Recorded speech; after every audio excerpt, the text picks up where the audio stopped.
Well, I've been speaking to the former chairman of the presidency of Bosnia and Herzegovina and the former Bosniak member of the presidency of Bosnia, Bakir Izetbegović. I asked him what he thought Mr. Dodik's intentions are. He's checking. He's trying to see how much can he have. If he can, he will make secession of Republika Srpska.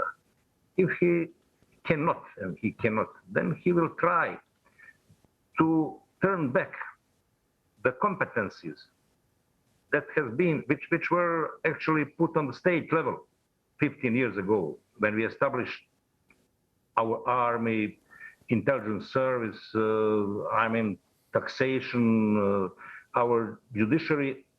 It used to be on the entity level, and now 15 years ago it was passed on the level of the state. He would like now to turn it back and make again divided country. So he will try to do that. If he cannot do that, then he will try at least to have something in this situation, so he can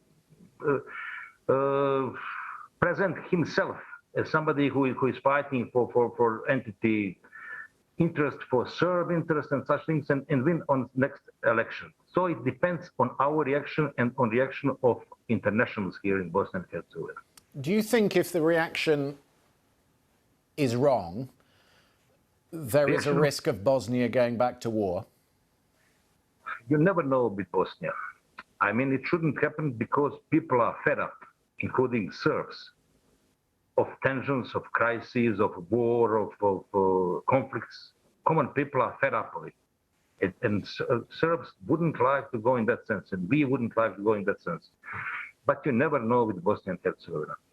But it's interesting to hear you talk about that, because although Mr. Dodik has taken a lot of the blame, there are people who say leaders like yourself always hark back to the past, that you talk about the threat of conflict to rally your own support. Are you partly to blame for the situation that the country finds itself in today? You know, if somebody attacks you in any sense, I mean physically or politically or any kind of attack, and you fight back, then you can say that all of us are equal. We are not equal. Dodik is creating problems on daily basis. In the last 15 years, he did so many bad things that actually he forced us to fight back. And I will do my best to make that fight political. No, not some proper conflict. You know, we are doing our best in that sense. You know something? There in Republika Srpska, there is proper apartheid. Muslims and Catholics are second-class citizens there. You know, when somebody decorate Radovan Karadzic, you can imagine what kind of provocation is that. And Dodik is doing such things. And this crisis started when High Representative banned the celebrating of war criminals responsible for genocide and banned the denial of genocide. So is there a part of responsibility on me or on High Representative? I do not think it is. Because Dodik and such kind of politicians, they provoke. There were around 60,000 NATO peacekeepers that were deployed to implement the Dayton Accords back in 1995. I think now there are around 600 troops in your country to keep the peace. Is that enough?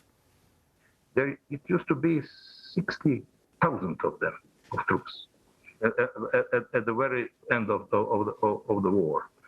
600 troops is, of course, not enough, but there is the army of Bosnia and Herzegovina, and there are police forces, and there are patriots of this country. So it is enough. And if there is a need, what do you think? To raise the number of international soldiers, it will be right.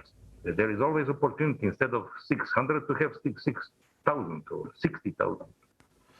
What do you think Vladimir Putin is making of this? He's met with Mr. Dodik. What role do you think the Kremlin is playing in this?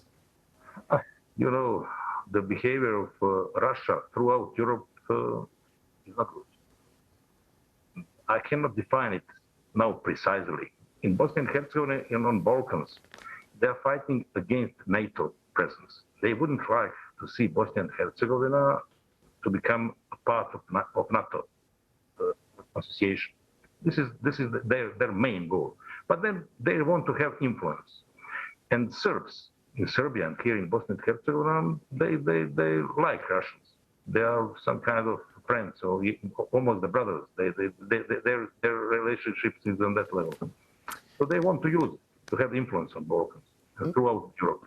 And as for Washington, the Treasury Department did put sanctions on Mr. Dodik in 2017 for obstructing the Dayton Accords.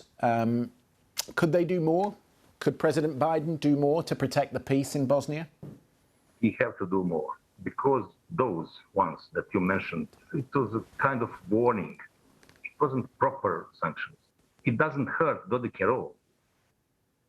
So something much more efficient, something that is much more painful for the ones who create problems should be done and must be done. And we are expecting United States to do it. They can do it. European Union is pretty confused, and it is not easy for European Union. They need consensus, but Americans can do it, and they should do it.